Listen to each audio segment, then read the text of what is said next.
Hi guys, magluluto pala ako ng chocolate pancake. Yan pala, kumakain na ako. Kain po tayo. Ipapakita ko na yung ginagamit ko sa chocolate pancake. So yan pala. Ang mantika ay half cup. Ang vanilla ay 1 kutsara. Ang harina ay 1 cup and kalahati. Ang sugar half cup. Ang baking 1 kutsara. 1 itlog. Ang gatas ay half cup. Ang asin ay kalahati sa kutsarita. Yan, pinagsasama-sama ko na yung mga dry ingredients.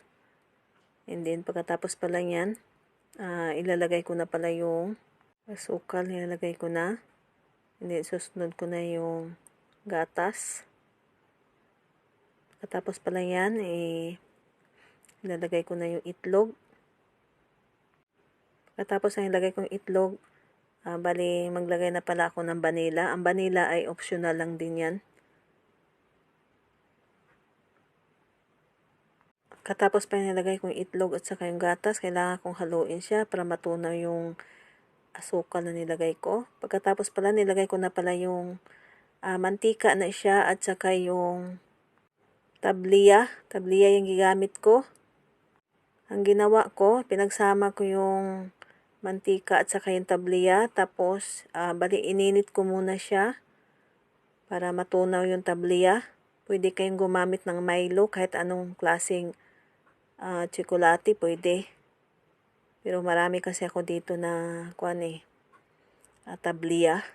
So, ang tabliya ang gigamit ko. Sa Tagalog kasi hindi ko alam anong pangalan ng tabliya. Sa Bisaya lang kasi ang tabliya eh.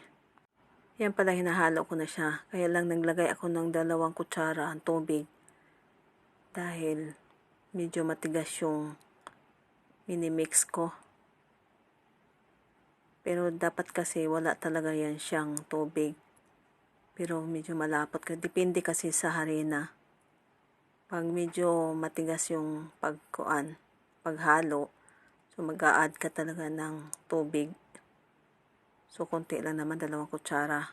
Medyo okay na yan. So magsasalang na pala ako ng kawali. I-explain ko lang yung tabliya, no? Yung tabliya sa Bisaya, yun ang pangalan. Yung bunga ng kakao, pag giniling mo na yun, yun ang tinatawag na tabliya. Pero, sa Tagalog, hindi ko alam kung ano ang pangalan sa tabliya. Siguro, tsokolate na.